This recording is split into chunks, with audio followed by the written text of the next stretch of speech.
The Green-Eyed Monster, a tale of inner conflict, loss, and mistrust. Love? No, I can never love again. Why, you ask? Why? Because my heart was ripped from out my chest and greedily eaten as that of a chocolate by a hungry child. But alas, I'm getting excited and far ahead of myself. For if you wish to know the reason that I sit in this chair, staring blankly out of this window for hours, hours that turn to days, days that turn to weeks, weeks that turn to months, and months that slowly turn into years, if I'm to tell you the reason I can love no soul and can feel no proper grief or loss, the reason I live a numb, fruitless life of no joyous emotion, then the tale should start at the beginning. For it is a tale of love, loss, and an inner conflict that has ended in misery, and if it's worth telling, it is worth telling from the beginning. It began many years ago, when I was just a young lad.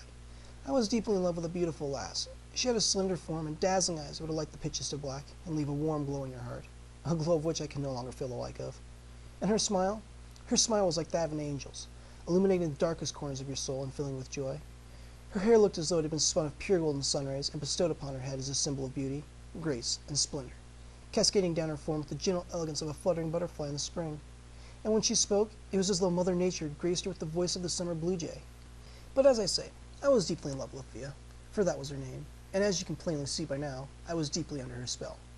We spent much time together, and when I was not in her presence, I could think of little else than our last excursion, or to plan our next.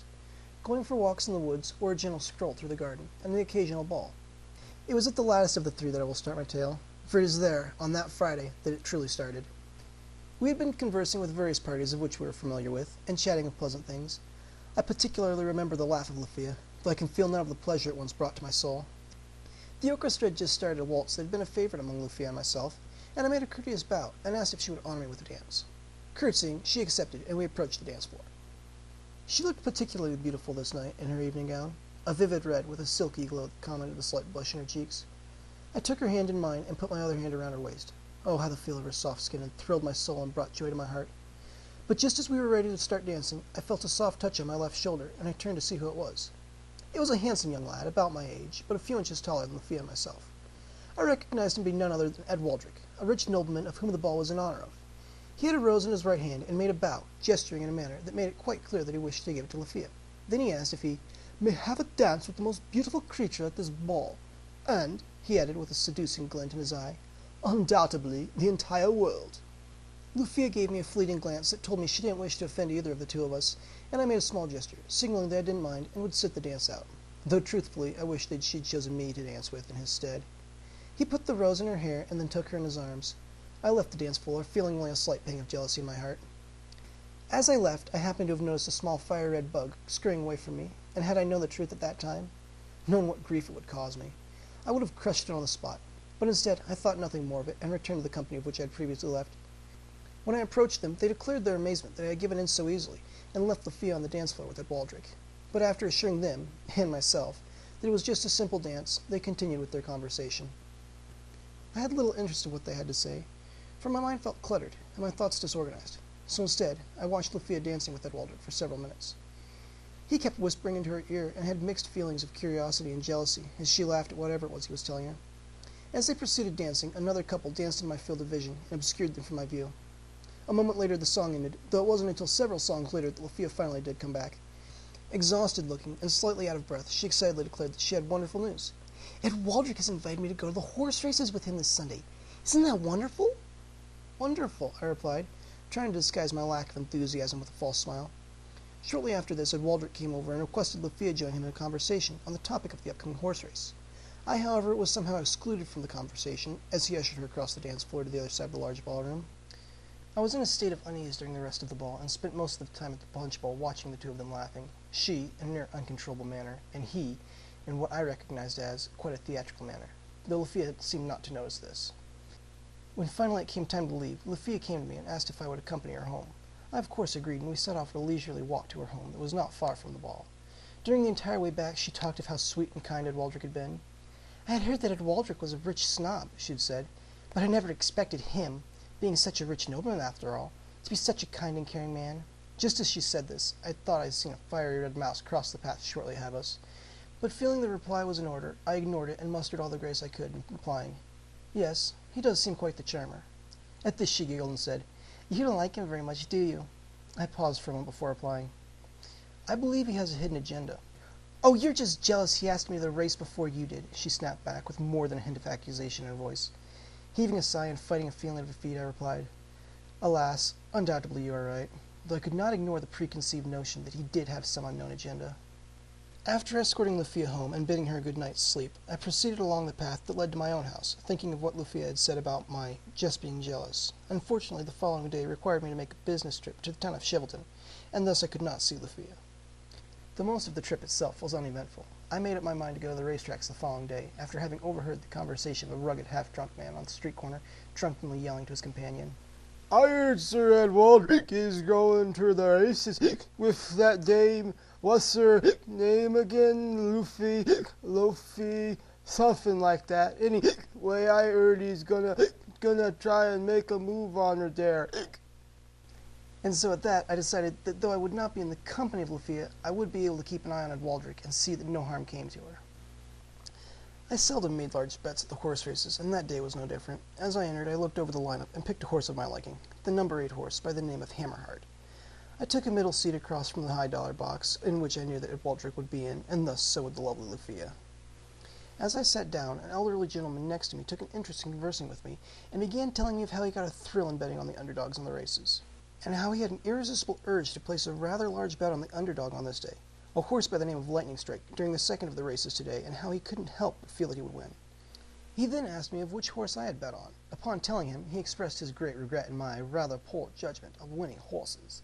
I, however, thought this quite a bold statement, as he had just told me of his rather large bet on the horse with the most odds against it, and thus the least chance of winning. Finishing our conversation, I affixed the looking-glasses, of which I normally brought to look at the ongoing race, on the upper box. I had not but just done this as Edwaldric and Lucia walked into it. Proceeding to the front of the box, he slid her chair back. Only after having seated her did he take a seat himself. The first race was uneventful, though this only heightened my suspense and put me more on edge. The final race results put my horse in 4th place, and, to my amusement and neighbors' surprising joy, Lightning Strike in last place of 15 horses.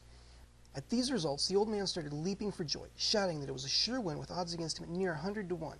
Then he beckoned the walking bidmaster over to redouble his bet, and staking everything he had on Lightning Strike, and advising that I do the same. Ignoring this advice, I placed a bet on Tornado Wind, and asked him what made him so certain that Lightning Strike would win after having come in dead last in the previous race. He replied that he had seen every race that the horse had been in to date, and that during its first race it came in second, the second race it had come in third, and so on down the line to this very race that it had come in dead last. Still confused at this, I asked him once again to clarify what reasoning he had, and he finished simply, "Lightning never strikes the same place twice, so this is a once-in-a-lifetime opportunity." But feeling the poor man had simply lost his mind, and soon his fortune, I returned my attention to the upper box. During the second race, I had seen Edwaldric lean toward Lucia and whisper something in her ear. Though I knew not what it was that he had said, for he had shielded his mouth with his hand, I could see the blush rise in her cheeks even from across the track seating. Also, lip-reading having been a lifelong hobby of my own, I seen her reply, "Not really, I just don't know you that well yet." Then she turned her head so that I could not see what else she said. At this he looked slightly embarrassed, though repeated his previous action, and I seen her cheeks darken their shade of red as she replied sheepishly, "Yes, absolutely," though I knew not what she was agreeing to. He asked her one more question, to which she answered, "Definitely not." Seeing her there in that box with him, the blush rising in her face, complementing her radiant smile, I felt a pang in my heart.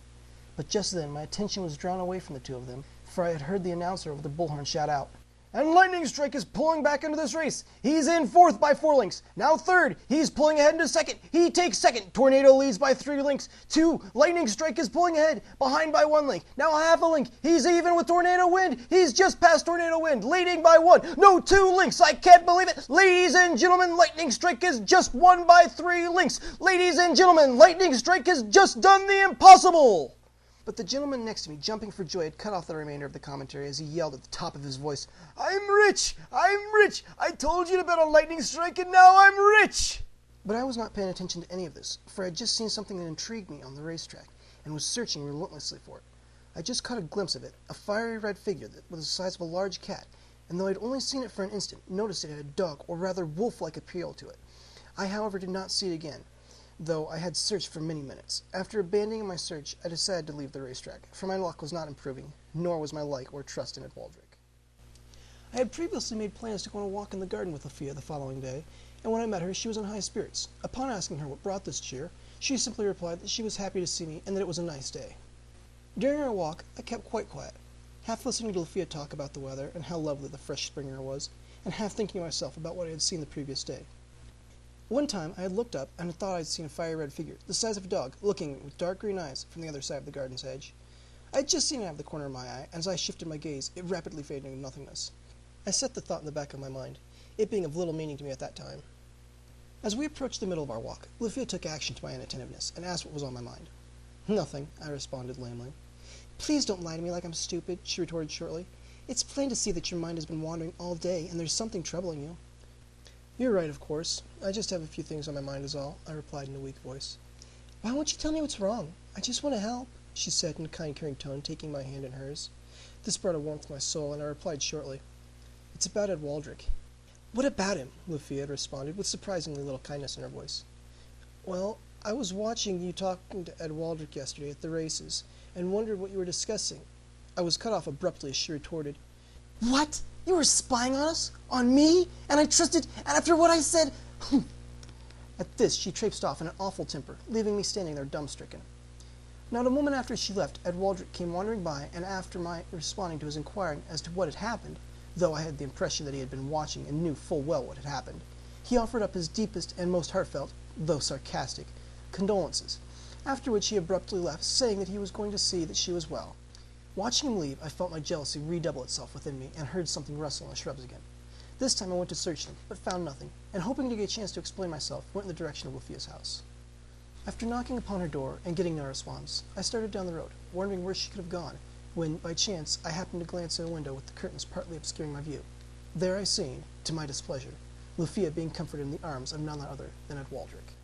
I rushed home, the image of them still fresh in my mind, just as crisp and clear as if it had been imprinted there, and it refused to fade. Over the next several weeks, I tried on many occasions to talk to Lucia, but she had refused to meet with me, and ignored me on any of the times of which I had chanced to find her walking. She would simply start talking more intently with Ed Waldrick, with whom she had been spending every spare minute with. This disregarding neglect and isolation was enough to drive me half insane, and seeing Ed Waldrick with Lucia the whole time caused such a mixed feeling of jealousy and hatred in me that when I think back on it, I'm quite surprised I lasted as long as I did. After those weeks of neglect and torture, I decided it was best to try and keep my mind busy, so I spent hours scanning my mind for all details of the creature that I'd seen so many times over those long weeks, and just as many more hours in my study with my nose tucked into one of my many books on creatures. First common creatures, though I knew it was not. Then I started into the mythical creatures. With what little facts I had about the creature, I knew only this. The creature was of a fiery substance, and color except for its eyes, which were of the brightest and most piercing of emerald green that could be imagined. These facts seemed meager to me, but finally, after months of searching in dozens of books, I finally found what I had been searching for. Viridis oculus monastriens, more commonly referred to as the green-eyed monster, the book started. Little is known about this creature, save for a few sketchy facts. The first of these facts being that it appears that only those in a heightened state of the emotion referred to as jealousy can witness it, and these individuals see separate creatures. That is to say that no two people see the same creature at the same location at the same time. For this reason, many deny its existence, for it is only visible to the individual in question, that is to say, the one experiencing heightened jealousy. Therefore, there are no occurrences of two eyewitnesses. As for the physical appearance of the creature, it is unknown, for each individual describes a creature of completely different size and shape. This leads to the theory that the creature takes on a form suitable to that of what is causing the jealous emotion. There are only two similar facts relating to appearance in these eyewitness accounts. These have been a skin with a fiery tone and texture, and piercing emerald green eyes. The latter, also where the creature acquires its name, is said to cause such a gripping feeling of dread and regret that it is often paralyzing. Those who have encountered the monster describe a battle that takes place on the day of reckoning and at the time of trial. Little is known about this time of trial, for those individuals describing it are quite insane. But piecing together all that can be obtained from them provides the popular theory suggesting that it is a battle for the soul, or perhaps the mind, upon losing which the individual loses all lust for life and goes mad. Upon finishing this, I heard a knock at the door, which startled me for a moment. Then, after regathering my wits about me, I raised myself from the desk at which I had been seated and proceeded to opening the door. When I opened the door, I found no person there, but looking to the ground, I came upon a small envelope addressed to myself. Returning to my desk, I retrieved my letter opener and proceeded on reading it. The letter was brief and read as follows. Please meet me alone in the Red Horse Inn tonight at midnight. I must talk with you tonight. Signed, Lucia. The message puzzled me. Why, after all these weeks, had she decided to meet with me? And why must it be tonight? Looking at the clock, I noted the time at 11:15 and decided I would go straight away. I walked at a leisurely pace, for I had plenty of time to spare. Normally it would have taken but a quarter of an hour to reach the Red Horse Inn, but as I had been spending so much time in my study, I decided to take the longer route that included going through the hedge garden. The roses were in full blossom, and the faint moonlight gave them a glowing luster that reminded me of Lufia's rose-tinted cheeks. I hastened my stride at this thought, for she was awaiting my company at the Red Horse Inn, and I didn't want to keep her waiting. She arrived shortly after I. Gesturing to her from the back corner stall in which I had seated myself, I noted her state of appearance to be that of someone who knew they had to cut off their own arm to save their life, or perhaps that of an animal that had escaped the hunter, only to be mercilessly eaten by a hungry pack of wolves. Seating herself at the stall, she greeted me and asked how I had been doing these past weeks. To be quite frank, very poorly, I replied. You have ignored me, refused to see or meet with me, and haven't even sent me word of your health or well-beings. You are right, and for this I am sorry, and hope that we may one day once again be friends. Here she changed to a more business-like tone. But I have more important and pressing matters to attend to at this time, and it is for these reasons that I have summoned you here at this late hour of the night. And of what are these matters of which you speak? I inquired. Do you recall that Sunday, these many long weeks ago, upon which you had spied upon myself and Ed Waldrick's conversation? Of course I had remembered it, and for what reason would I not remember that fateful day? It was for that very reason for which she had forsaken my presence. But still, I remained composed, and calmly replied, Yes, I recall that day. What of it? It has long burned in my mind that you do not know of what I said that day, and I wish to get it off my mind before... She trailed off. Before what? I questioned. Before my wedding, she concluded. Your wedding? When? Who? Certainly not Ed Waldrick. She cut across me at this. And what, may I ask, is wrong with Ed Waldrick? She demanded.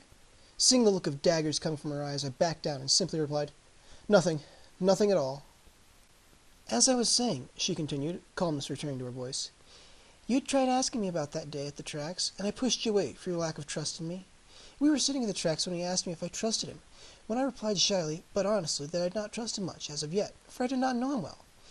He then repeated his question, directing it to if I trusted you, and I told him I did, absolutely so. He then asked me what I have come to think of in hindsight as a peculiar question. He asked if I thought you would spy upon us there at the tracks. To that I replied definitely not, though I was proven wrong the following day by you when you admitted to having done so. After I left you that day, I proceeded to my house, trying to calm myself. I didn't intend to ignore you for as long as I have. I cared too much, loved too much to have done this, but during that time Ed Waldrick came to me and comforted me, and then convinced me that it was better for both you and I if I would only stay away from you. Here I cut in. Better for both of us? How could it be better for both of us when I've been going mad over not being able to speak to you? I was unable to see your smile or even know of your well-being. She cut back in, but still with kindness and a sorrow in her voice. I realize that now, though too late I realized it. I wanted to talk to you, to tell you of what happened that day, but it was too late. I had fallen for Ed Waldrick, and could not be without his presence. She was near tears as she uttered these words, but continued. He knows now that I am here this night, and have come only to tell you of these tidings, for they have laden heavily upon my mind of the late, and I had to ease it before my marriage in the morrow.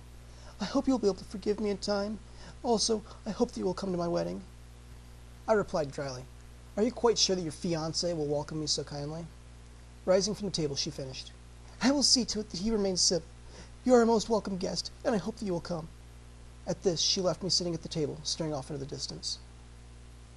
I didn't sleep well that night. Every time I would drift off to sleep, my dreams were haunted by visions of the monster.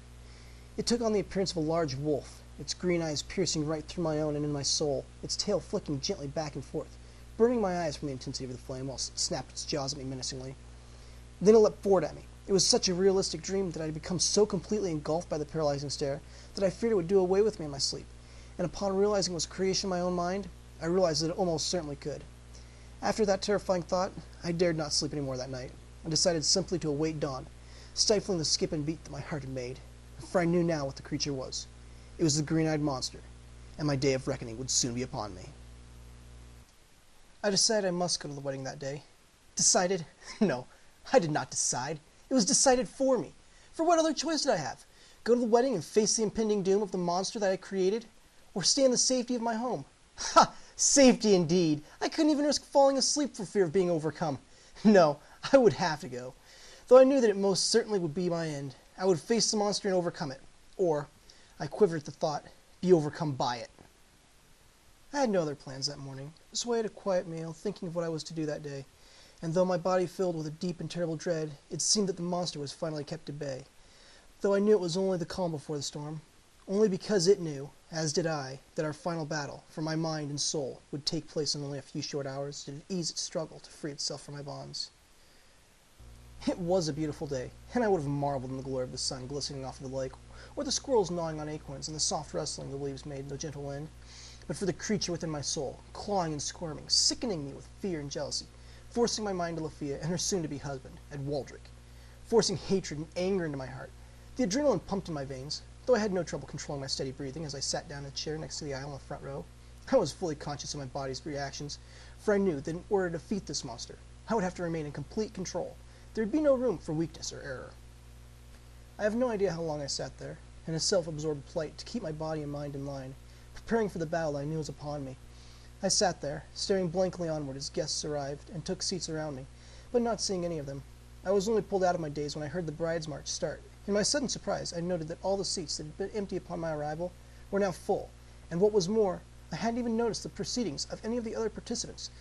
Though when I looked up the aisle, I saw Waldrick and noted the smug smile upon his face, and the quick glare that he shot at me lasting a mere fraction of a second before being reconcealed behind his mask of smugness. Though in that instant I felt the monster leap at me from within, and I nearly fell down in an agonizing blast of jealousy as I rose to turn with the rest of the onlookers toward the bride. She was stunning in her wedding dress, made of the purest white silk, glistening and glowing in the sunlight, and her face, though obscured from view by the veil, illuminated, emitting a visible glow, and sitting upon her head was a wreath of golden flowers, woven together, glistening like a halo floating above her angelic form. Too quickly she passed, and then we were seated again, my mind racing to put up the defenses that would seal the glorious figure of Lafia that I had just witnessed from the monster, so as to prevent it from using it as a key to my soul. I thought I had everything in hand, and was soon to be rid of the monster, for I knew if I could but survive that wedding, I would defeat the monster that plagued me. But just at that instant, Waldrick glanced my way. Yet again I felt the jealous rage well up within me as the monster took advantage of my moment of weakness. At that moment, the monster struck. It was overwhelming, and I felt myself collapse, falling off the chair onto the grass beneath me, and I was plunged in the darkness. There I stood in the darkness, completely blind to my surroundings. Then the light flared up all around me, and I was momentarily blinded by the flames that encircled me. Flames of a sickly green. Stepping through the flames and into the now brightly lit clearing, I seen the form of Lafia, and for a moment I was relieved, observing her perfect silky skin that I knew was far smoother than the silken dress that was bestowed upon her, all glowing with a vivid green flame, unnaturally, sickly, hideous green, yet she was beautiful in her fiery form, and I could not pull my eyes from her. I looked deep into her eyes. They were aflame with the same bright and vivid emerald green that surrounded me and haunted my dreams. Such a bright green could not be imagined or possible, and yet there it was indescribably before me. Then the face morphed and contorted, transforming into the same face that had haunted me these weeks of late. It was the face of Waldrick. Grinning smugly, he looked me dead in the eyes, and I felt a burning, like a fire raging in the depths of my soul, started by the monstrous stare of those eyes. And then I realized what was happening. I was being engulfed by my jealous rage, and the monster was destroying my soul without exerting a single physical blow, or what I would have interpreted as physical, for the battle raged my mind, and thus could not be truly physical. Upon realizing this, I forced my mind clear of the images of Lafia, and though try as I might, I could not breach the hold of those suffocating green eyes. Keeping control over my mind proved harder than I had hoped, yet somehow I had managed it, and I could feel the fire in my soul extinguishing. Feeling this only strengthened my resolve to defeat the monster. I glanced a hint of realization of defeat in the monster's eyes just before it started morphing, once again, and I knew my physical battle was about to take place. His smug grin stretched outward, fusing together with his elongated nose. His fang-like teeth began jutting out of his muzzle of a jaw. While his arms grew more defined and the joints turned upon themselves, fingernails doubled in length and became sharp razor-like claws. As he first leaned more, and then fell forward onto his giant arms that were now forelegs, with a padded thud, I noticed his hind leg muscles growing, bulging against his pant legs, until they finally gave way and burst at the seams, falling into a flaming heap on the ground, revealing a long, glowing mass of tail, wagging back and forth.